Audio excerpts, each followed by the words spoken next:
আল্লাহর নবীজি সাহাবায়ে কেরামকে প্রশ্ন করলেন, আতাদরুনা মাল মুফলিসু। সাহাবায়ে কেরামকে প্রশ্ন করলেন, ও সাহাবীরা, ফকির কাকে বলে তোমরা কি বলতে পারবে? সাহাবায়ে কেরাম বললেন, ইয়া রাসূলুল্লাহ, ফকির তো বলা হয় যার কাছে অর্থকড়ি থাকে না। ফকির তো বলা হয় যার কাছে খাবার মতো আহার থাকে না, মানুষের বাড়িতে চেয়ে চিনতে খায়, তাকেই তো ফকির বলা হয়। আল্লাহর নবীজি বললেন, না, প্রকৃত ফকির তাকে বলা হয় না। প্রকৃত ফকির হলো ওই ব্যক্তি কিয়ামতের ময়দানে পাহাড় সমপরিমাণ আমল নিয়ে আল্লাহর সামনে দাঁড়াবে। নামাজ, রোজা, হজ, যাকাত কোনো কিছুর কমতি নাই। 5 ওয়াক্ত নামাজ মসজিদে গিয়ে জামাতের সহিত আদায় করেছে। রমজান মাসের প্রত্যেকটা রোজা সঠিকভাবে আদায় করেছে। যাকাত ফরজ হয়েছে, যাকাত আদায় করেছে, হজ করেছে। পাহাড় সমপরিমাণ আমল নিয়ে আল্লাহর সামনে দাঁড়াবে। কিন্তু ভালো কাজের পাশাপাশি মন্দ কাজও করেছে। নামাজের জন্য মসজিদে ঢুকেছে, নামাজ পড়ে বের হয়ে চায়ের দোকানের মধ্যে বসে অন্যের ব্যাপারে ছগলখড়ি, পরনিন্দার মধ্যে লিপ্ত হয়ে গেছে। অন্যকে গালি দিতে কোনো দ্বিধাবোধ করে নাই। মসজিদে নামাজের জন্য এসেছে, 5 ওয়াক্ত নামাজের পাবন্দি করেছে, সুন্নতি লিবাস, মুখের মধ্যে দাড়ি, লম্বা লম্বা দাড়ি, মাথার মধ্যে টুপি পাগড়ি, কিন্তু মসজিদের মধ্যে বসেই অন্যের ব্যাপারে ছগলখড়ি, পরনিন্দার মধ্যে লিপ্ত হয়েছে। মসজিদ থেকে বের হয়ে 2-3জন বন্ধু এক জায়গায় হয়েছে, তো অনুপস্থিত একজন ব্যক্তির ব্যাপারে দোষ চর্চা করতে শুরু করেছে। একজনকে গালমন্দ করেছে। ক্ষমতার পাওয়ার, ক্ষমতার ব্যবহার দেখিয়ে অন্যের জমিকে আত্মসাৎ করেছে। কোনো একটা দোকান থেকে সদাই নিয়েছে, বাকি নিয়েছে, দেবে দেবে করে আর সেই বাকিকে পরিশোধ করে নাই। ক্ষমতার প্রভাবের কারণে তার কাছে চাওয়াও যায় নাই। কিয়ামতের ময়দানে এমন মানুষগুলো আল্লাহর সামনে দাঁড়াবে পাহাড় সমপরিমাণ সওয়াব নিয়ে, আমল নিয়ে। আল্লাহ পাক রব্বুল আলামিন ওই বান্দার জন্য জান্নাতের সার্টিফিকেট দিয়ে দিবেন। পাহাড় সমপরিমাণ আমল নিয়ে, জান্নাতের সার্টিফিকেট নিয়ে বান্দা যখন খুশিতে নাচতে নাচতে, আনন্দেতে বান্দা যখন জান্নাতের দিকে দৌড়াতে থাকবে, জান্নাতের দরজার মধ্যে তার পাওনাদারেরা দাঁড়িয়ে যাবে। আল্লাহু আকবার বলেন। আল্লাহর কাছে ফরিয়াদ করে রব্বুল আলামিন, আপনি যার ব্যাপারে জান্নাতের ফয়সালা দিলেন, পাহাড় সমপরিমাণ আমল, নামাজের ত্রুটি করে নাই, রোজার ত্রুটি করে নাই, হজ যাকাতের ত্রুটি করে নাই, সুন্নতের ত্রুটি করে নাই, এত এত আমল করার পরেও মানুষের ব্যাপারে ছগলখড়ি করেছে। পাওনাদার দরজার সামনে দাঁড়িয়ে যাবে। দুনিয়াতে যাকে ছোট করার জন্য, খাটো করার জন্য ওই ব্যক্তি তার ব্যাপারে দোকানে দোকানে, বাড়িতে বাড়িতে, বন্ধু বান্ধবের ভিড়ে তার ব্যাপারে ছগলখড়ি করেছে, পরনিন্দা করেছে, তাকে গালমন্দ করেছে, ওই নামাজিকে জান্নাতের দরজায় তার পাওনাদার দাঁড় করিয়ে দিবে। যাকে গালি দিয়েছে, যার ব্যাপারে ছগলখড়ি করেছে, পরনিন্দা করেছে, সম্মানহানি করেছে, সম্পদ লুণ্ঠন করেছে, আত্মসাৎ করেছে, পাওনাদারেরা জান্নাতের দরজার মধ্যে দাঁড়িয়ে যাবে। আল্লাহ পাক রব্বুল আলামিন বলবেন, বান্দারে, আজকে তুমি তোমার পাওনাদারদের পাওনা মিটিয়ে তারপরে জান্নাতের মধ্যে প্রবেশ করবে। আমার মুসলমান বন্ধুগণ, পাহাড় সমপরিমাণ আমল নিয়ে বান্দা যখন জান্নাতের মধ্যে প্রবেশ করবে, জান্নাতের দরজার মধ্যে পাওনাদারেরা দাঁড়িয়ে আছে। আল্লাহ বলবে, পাওনাগুলো এবার পরিশোধ করো। বান্দা বলবে, রব্বুল আলামিন, পাওনা পরিশোধের জন্য অর্থ তো আমার কাছে নাই, অর্থ করি সব তো দুনিয়াতেই রেখে আসছে, কিছুই তো নিয়ে আসতে পারি নাই। আল্লাহ বলবেন, কি নিয়ে আসছো? বলে, পাহাড় সমপরিমাণ আমল, যে আমল দেখিয়ে জান্নাতের ফয়সালা করে জান্নাতের দিকে রওনা করেছি। আল্লাহ পাক রব্বুল আলামিন বলবেন, ও গোলাম রে, এবার তুমি তোমার আমলগুলো তোমার পাওনাদারদেরকে দিতে থাকো। যার সম্মানহানি করেছো তারে তুমি তোমার আমলগুলো দাও। যার ব্যাপারে ছগলখড়ি করেছ তোমার আমলগুলো তার কাছে দিয়ে দাও। যার ব্যাপারে মিথ্যা অপবাদ দিয়েছ, মিথ্যা অপবাদের মাধ্যমে সম্মানহানি করেছ, তার সম্পদ নষ্ট করেছ, পাওনাদারকে তুমি এবার পাওনা মিটিয়ে দাও, আমলগুলো দিয়ে দাও।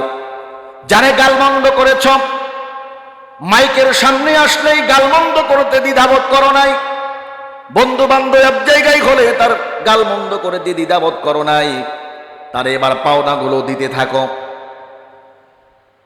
দুনিয়া থেকে পাহাড় সমপরিমাণ আমল নিয়ে যাওয়া সেই ব্যক্তি ফাইসালা জান্নাত হয়ে গেছে। বড় নামাজি ছিল, দাড়িওয়ালা, টুপিওয়ালা, পাঞ্জাবিওয়ালা, দুনিয়ার বড় খ্যাতি ছিল, বড় পরহেজগার ছিল। পাহাড় সমপরিমাণ আমল পাওনাদারকে দিতে থাকবে। যার ব্যাপারে ছগলখড়ি করেছে তারে দিবে, যার ব্যাপারে পরনিন্দা করেছে তারে দিবে, যার ব্যাপারে অপবাদ দিয়েছে তারে দিবে, যারে গালমন্দ করেছে তারে দিবে, যার জমি এক হাত আল ঠেলে এক হাত জমি দখল করেছে তারে দিবে, ক্ষমতার প্রভাব বিস্তার করে কাগজপাতি জালিয়াতি করে অন্যের জমি দখল করেছে তারে দিবে, দোকানে বাকি খেয়েছে বাকির টাকা পরিশোধ করে নাই তারে দিবে। দিতে দিতে বান্দার কাছে আর কিছুই থাকবে না, কিন্তু পাওনাদার শেষ হবে না। আল্লাহ পাক রব্বুল আলামিন বলবেন, ও গোলাম রে, তোমার পাহাড় সমপরিমাণ আমল তো সব শেষ হয়ে গেল, পাওনাদার তো এখনো শেষ হয় নাই। আমি আল্লাহ তাআলা আমার হক মাফ করে দিতে পারি, কিন্তু আমি আল্লাহর ওয়াদা, আমি আল্লাহ কোন রকম ভাবেই বান্দার হককে ক্ষমা করব না। আমার মুসলমান বন্ধুগণ, মনে রাখবেন হক দুই ধরনের হয়, একটা হলো হকুল্লাহ আর একটা হলো হকুল ইবাদত। হকুল্লাহ বলা হয় আল্লাহর হক।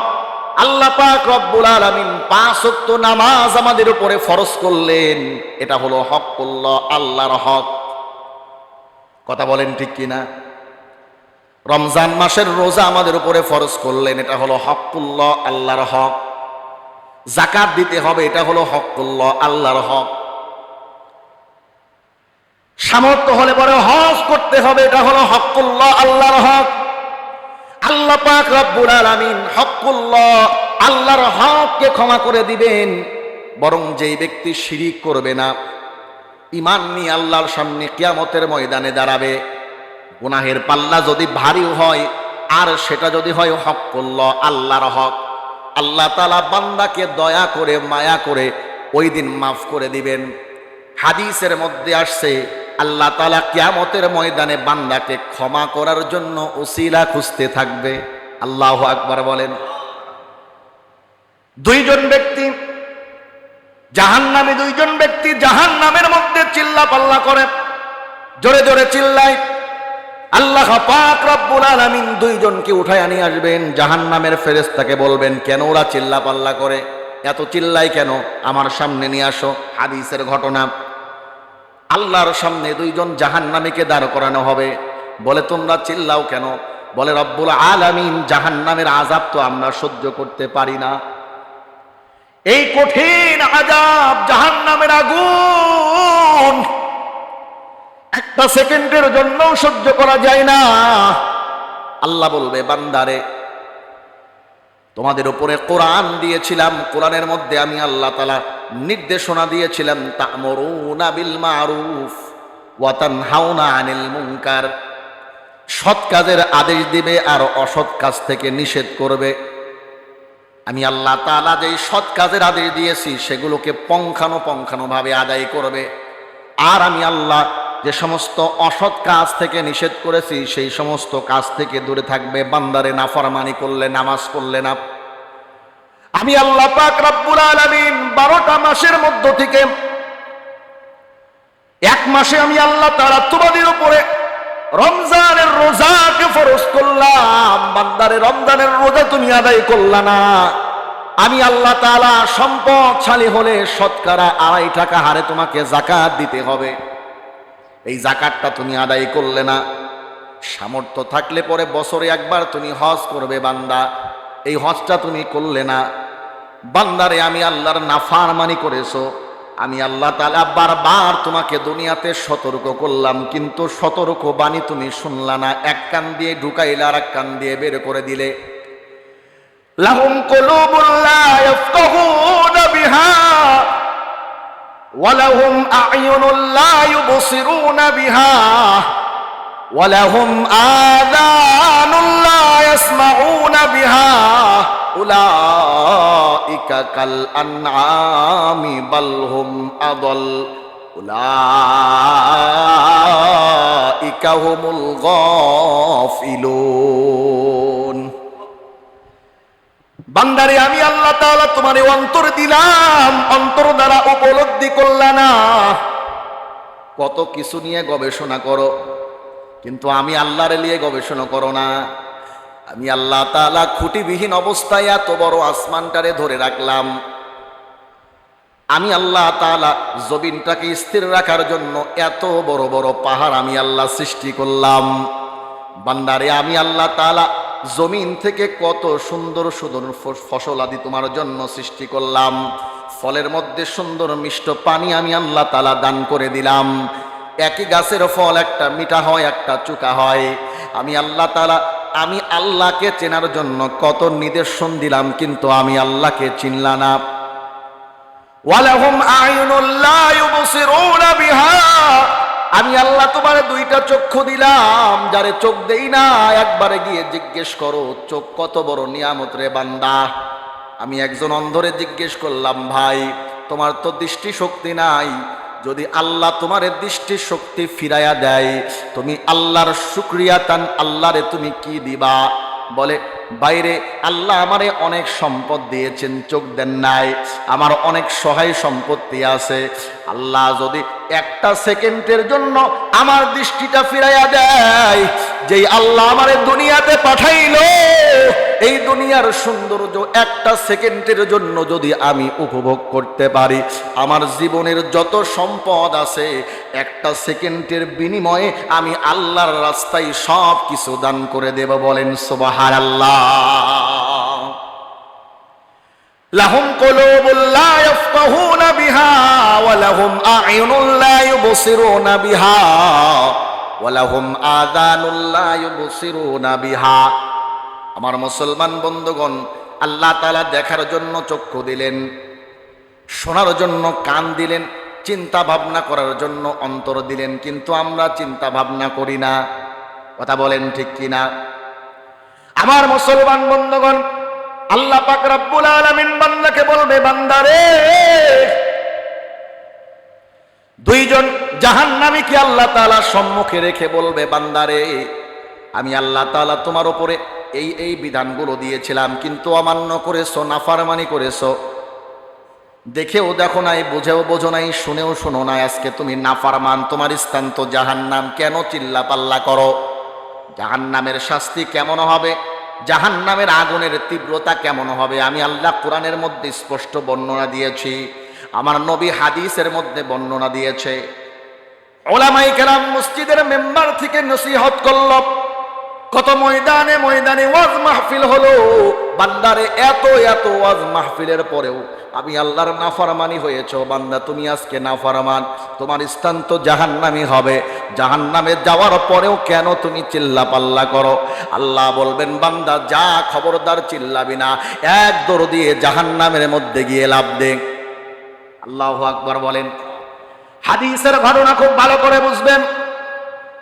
আল্লাহ পাক রব্বুল আলামিন নাফরমান দুইজন বান্দা, আল্লাহ তাআলা বলবেন, যা, খবরদার চিল্লা পাল্লা করবি না, যা, জাহান্নামে চলে যা। দুইজনের মধ্যে একজন দিয়েছে দৌড়, আর একজন যায় আর পিছনের দিকে তাকায়। আল্লাহ তাআলা আবার দুইজনের ডাক দিবে, আবার সামনে দাঁড়া। যেই জাহান্নামী আল্লাহর গোলাম দৌড় দিয়েছে তারে বলবে, বান্দারে জাহান্নামের মধ্যে থাকতে পারো না, জাহান্নামের আযাব সহ্য করতে পারো না, জাহান্নামের মধ্যে চিল্লা পাল্লা করো, জাহান্নাম থেকে উঠাইয়া আবার যখন তোমারে জাহান্নামে দেই, বান্দারে জাহান্নামের দিকে কি মনে করে দৌড় দিলা? এবার আল্লাহর গোলাম বলে, আল্লাহ দুনিয়াতে তোমার বড় নাফরমান হলাম, নাফরমানি করার কারণে জাহান্নামের শাস্তি দিয়েছো গো আল্লাহ। আখিরাতের ময়দানে তুমি আদেশ করেছো জাহান্নামের মধ্যে যা। তোমার আজকে আদেশ যদি অমান্যকারী না জানি আরো কত বড় শাস্তি আমার জন্য অপেক্ষমান রব্বুল আলামিন। এই জন্য তুমি যখন যেই মাত্র বলেছো যা জাহান্নামের দিকে যা, আর দেরি করি নাই, সঙ্গে সঙ্গে জাহান্নামের দিকে দৌড় দিয়েছি। বলেন আল্লাহু আকবার। এবার আল্লাহর যে গোলাপ দাঁড়ায় আছে, একটু একটু করে সামনের দিকে যায় আর পিছনের দিকে তাকায়। আল্লাহ তাআলা ওই জাহান্নামীকে ডেকে বলে, ও জাহান্নামী গোলাম, কেন তুমি আমি আল্লাহ তাআলা আদেশ করলাম সামনের দিকে যাও না, বারবার পিছনের দিকে তাকাও। এবার আল্লাহর গোলাম বলে, আল্লাহ তুমি তো রহমান, তুমি তো রহিম, তোমার তো দয়ার কোনো সীমা শেষ নাই। রব্বুল আলামিন, আমার কেন জানি মনে হয় তুমি আমার মতো গুনাহগার বান্দারে পিছন থেকে ডাক দিয়ে ক্ষমা করে জান্নাত দিয়ে দেবা। তোমার দয়ার কথা স্মরণ করে, তোমার করুণার কথা স্মরণ করে বারবার আমি পিছনের দিকে তাকাই। আল্লাহ পাক রব্বুল আলামিন দুইজন জাহান্নামী গোলামকে ডেকে বলে, ও গোলাম যা, একজন আমার আদেশ পালনের জন্য দৌড় দিয়েছো জাহান্নামের দিকে, আর একজন আমার দয়ার কথা স্মরণ করে বারবার পিছনের দিকে তাকাও। বান্দারে যা, আমি আল্লাহ তাআলা দুইজনকেই ক্ষমা করে জান্নাত দিয়ে দিলাম। বলেন সুবহানাল্লাহ। কিয়ামতের ময়দানে বান্দাকে ক্ষমা করে জান্নাত দেওয়ার জন্য উসিলা তালাশ করতে থাকবে। তো কাদেরকে উসিলা তালাশ করে জান্নাত দিবেন? যারা ঈমান নিয়ে দুনিয়া থেকে ঈমান নিয়ে যাবে, যাররা পরিমাণ ঈমান যার দিলের মধ্যে থাকবে, আল্লাহ তাআলা তারেও জান্নাতে দিবেন, জাহান্নামের মধ্যে পোড়াবেন। আহলে সুন্নাহ ওয়াল জামায়াতের আকীদা। যাররা পরিমাণ, যাররা বুঝেন? যাররা বুঝেন? একটা সরিষা দানাকে যদি ৭০টা ভাগ করা যায়, আরো সূক্ষ্মভাবে বোঝায়, দেখবেন অনেক সময় চালের ফুটা দিয়ে সূর্যের আলো ঢুকে না? তো ওই সূর্যের আলোর মধ্যে বালু যখন উড়াউড়ি করে তো কিছু কিছু ছোট ছোট কোণা দেখা যায়। কথা বলেন ঠিক কিনা? আবার সূর্যের আলোর মধ্যে অনেক সময় ভেজা কাপড় ঝাড়ি দিলে পরে পানির যেই ছোট্ট ছোট্ট কোণাগুলো দেখা যায়, এটাকে বলা হয় জাররা। জাররা পরিমাণ ঈমান নিয়ে যদি বান্দা দুনিয়া থেকে বিদায় নেয়, গুনাহের পাল্লা ভারী, গুনাহ দিয়ে ভরপুর, কিন্তু জাররা পরিমাণ ঈমান তার মধ্যে আছে, ফায়সালা জাহান্নাম হয়ে গিয়েছে। নির্ধারিত একটি সময় পর্যন্ত জাহান্নামের আগুনের মধ্যে পড়ার পরে আল্লাহ তাআলা তাকে আবার আবে হায়া নামক জান্নাতি এক পুকুরের মধ্যে, পানির মধ্যে গোসল করিয়ে আল্লাহ আবার তাকে জান্নাতি পোশাক পরিধান করিয়ে জান্নাতের মধ্যে ঢুকিয়ে দিবেন। বলেন সুবহানাল্লাহ। আচ্ছা, এই ব্যক্তিকে যে আল্লাহ জান্নাত দিবেন, সেই জান্নাতটা কেমন হবে? সর্বশেষ আল্লাহ যাকে জান্নাতে দিবেন, যার দিলের মধ্যে জাররা পরিমাণ ঈমান, জাররা পরিমাণ ঈমান নিয়ে মৃত্যুবরণ করেছে, সর্বশেষ আল্লাহ যেই ব্যক্তিকে জান্নাত দিবেন তার জান্নাতটা হবে 10 দুনিয়ার সমান। বলেন সুবহানাল্লাহ। আমার মুসলমান বন্ধুগণ, ঈমান নিয়ে যেই ব্যক্তি মৃত্যুবরণ করবে, মুশরিক অবস্থায় মৃত্যুবরণ করবে না। খুব ভালো করে বুঝবেন, যারা শুধুমাত্র মূর্তি পূজা করে তারাই যে মুশরিক তা কিন্তু না। অনেক ঈমানদার দাবিদার অনেক সময় তার ঈমান হারিয়ে ফেলে, মুশরিক হয়ে যায়। কথা বলেন ঠিক কিনা? আপনার নেতা দুনিয়া থেকে বিদায় নিয়েছে, 20 বছর, 30 বছর, 50 বছর আগে নেতার প্রতি বড় মোহাব্বত, নেতার ছবিটা আপনি আপনার অফিসের মধ্যে ঝুলাইয়া রাখেন, আর প্রতিদিন নেতার ছবির সামনে গিয়ে মাথা নত করেন, আগরবাতি ধরান, নেতার ছবির মধ্যে ফুলের মালা ঝুলিয়ে দেন। এটা একটা শিরিক। কথা বলেন ঠিক কিনা? এমন বহু শিরিকের কথা বলা যাবে, আমি আলোচনার বাহিরে যেতে চাই না। শিরিক নিয়ে যখন আলোচনা করব, এই বিষয়গুলো নিয়ে আলোচনা করব, খুব ভালো করে বুঝবেন। অনেক সময় ইমানদার মুমিন মুসলমান, ইমানদার দাবিদার, তারপরেও শিরিকি কাজ করার কারণে মুশরিক হয়ে যায়। পীরের পায়ে সেজদা করে, পীরের মাজারে গিয়ে পীরের কবরের উপরে সেজদা দেয়, ওই ব্যক্তি মুশরিক। কথা বলেন ঠিক কিনা? মৃত্যুবরণ করবে, ঈমান নিয়ে মৃত্যুবরণ করতে পারবে না, ওর কোনো হিসাব নাই, বিনা হিসাবে জাহান্নাম। কথা বলেন ঠিক কিনা? আল্লাহ পাক রব্বুল আলামিন কাল কিয়ামতের ময়দানে বান্দাকে ক্ষমা করে জান্নাত দেওয়ার জন্য উসিলা তালাশ করতে থাকবে। আমার মুসলমান বন্ধুগণ, ঈমান নিয়ে যেই ব্যক্তি দুনিয়া থেকে বিদায় নিবে, আল্লাহ তাআলা তাকে কোনো একটা উসিলা দেখাইয়া আল্লাহ ক্ষমা করে জান্নাত দিয়ে দিবেন। হাদিসের মধ্যে বর্ণিত হয়, আলেমদের বিচার কেমন হবে? যারা ঈমান নিয়ে মৃত্যুবরণ করবে, আল্লাহ তাআলা ওই সমস্ত আলেমদেরকে পর্দার আড়ালে আনবেন, যাতে করে আখিরাতের ময়দানে সমস্ত দুনিয়ার মানুষের সামনে তাদেরকে অপমান অপদস্থ হতে না হয়। আল্লাহ তাআলা পর্দার আড়ালে এনে আল্লাহ বলবেন, বান্দারে, আমি আল্লাহর কোরআনের ইলম অর্জন করেছো, আলেম হয়েছো, আমি আল্লাহ আমার কোরআনের বেইজ্জতি করতে চাই না, একজন আলেমের ইজ্জত হানি করতে চাই না। বান্দারে, শয়তানের ধোঁকায় পড়ে দেখো কত অপকর্ম তুমি করলা।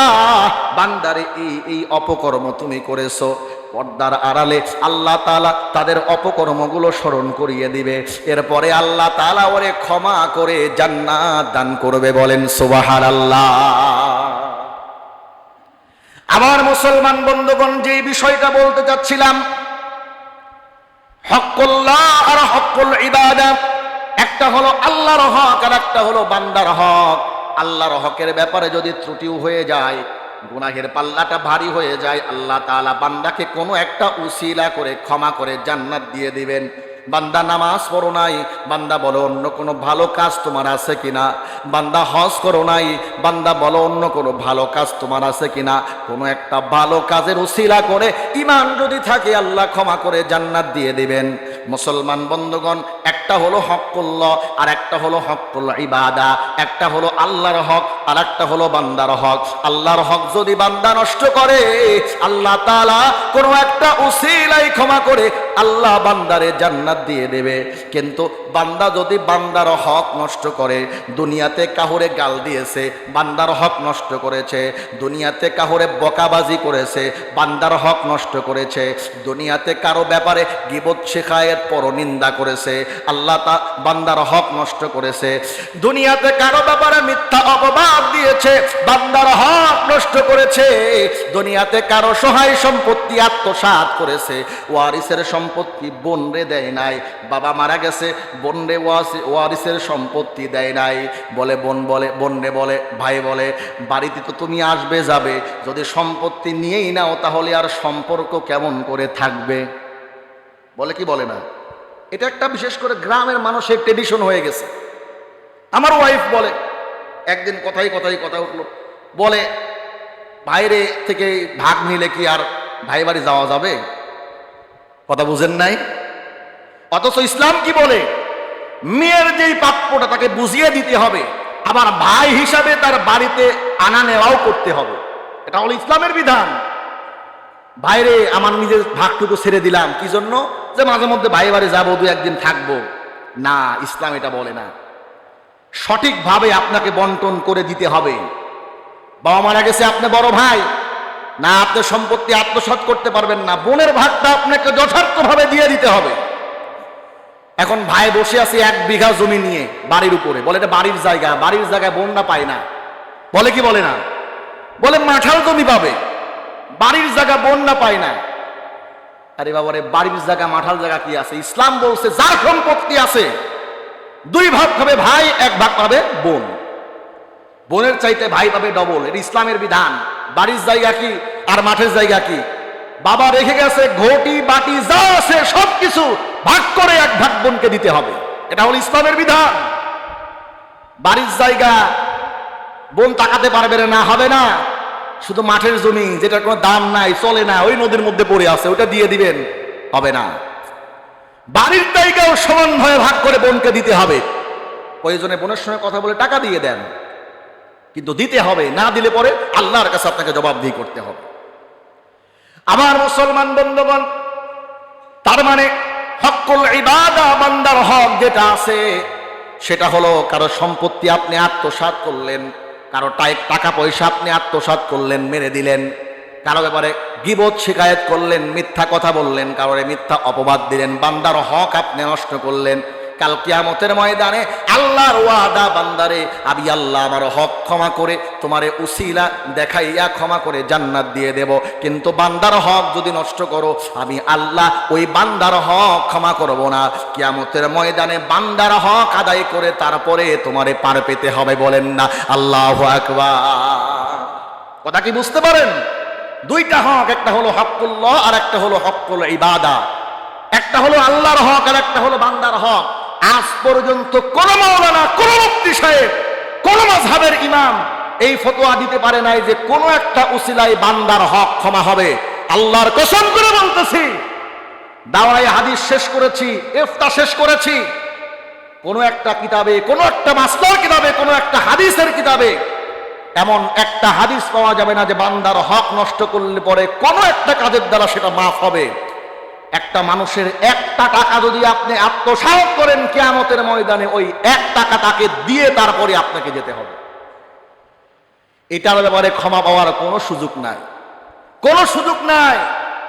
বলেন তো দেখি, সাহাবায়ে কেরামের চাইতে আমাদের ঈমান বেশি? আল্লাহ নবীর একজন সাহাবী জানাজার নামাজে দাঁড়িয়েছেন। আল্লাহ নবীজি বললেন, এই ব্যক্তির কাছে কেউ দেনা পাওনা আছে? একজন বললেন, ইয়া রাসূলুল্লাহ আমি কিছু টাকা পয়সা পাই। আল্লাহ নবীজি বললেন, তার এই দেনা পাওনা শোধ করার ব্যাপারে কে জিম্মাদারি নেবে? কেউ হাত তুলে না। যতক্ষণ পর্যন্ত ওই জিম্মাদারি কেউ নেয় নাই ততক্ষণ পর্যন্ত নবীজি জানাজার নামাজ পড়ান নাই। সবাই দাঁড়িয়ে আছে ঘন্টার পর ঘন্টা। একজন নবীজির সাহাবী হাত তুললেন, ইয়া রাসূলুল্লাহ আমি তার এই টাকা পরিশোধের জিম্মাদারি নিলাম। নবীজি তারপরে জানাজার নামাজ পড়ালেন। পরের দিন ওই ব্যক্তির সঙ্গে দেখা, তুমি কি তার টাকা পরিশোধ করেছো? বলে, ইয়া রাসূলুল্লাহ করি নাই, করে দেব। তারপরের দিন আবার দেখা, আবার প্রশ্ন করছে, বলে ইয়া রাসূলুল্লাহ করি নাই, করে দেব। পরের দিন আবার দেখা, 3 দিনের দিন বলতেছি, ইয়া রাসূলুল্লাহ পরিশোধ করি নাই, করে দেব। তারপরে নবীজির সঙ্গে যখন দেখা হয়েছে, বলে তুমি কি তার টাকা পরিশোধ করেছো? বলে, ইয়া রাসূলুল্লাহ পরিশোধ করে দিয়েছি। নবীজি বলতেছেন, এই মুহূর্ত থেকে আল্লাহর এই গোলাম, আমার এই সাহাবী কবরের মধ্যে শান্তিতে ঘুমাচ্ছে। তার মানে যতক্ষণ পর্যন্ত আপনার পাওনাদার পাওনা টাকা রেখে আপনি দুনিয়া থেকে বিদায় নেবেন, কবরের মধ্যে আপনার শান্তি নাই। কথা বলেন ঠিক কিনা? মুহতারাম হাজিরিন, সময় সংক্ষিপ্ত। যে হাদিস আমি বর্ণনা করেছিলাম, সব থেকে বড় ফকিরকে কিয়ামতের ময়দানে পাহাড় সমপরিমাণ সওয়াব নিয়ে উঠবে, কিন্তু পাওনাদারকে সেই আমল সওয়াব দিতে দিতে সব শেষ হয়ে যাবে। পাওনাদার শেষ হবে না। আল্লাহ বলে, পাওনাদারের গুনাহগুলো কাঁধের উপরে নাও।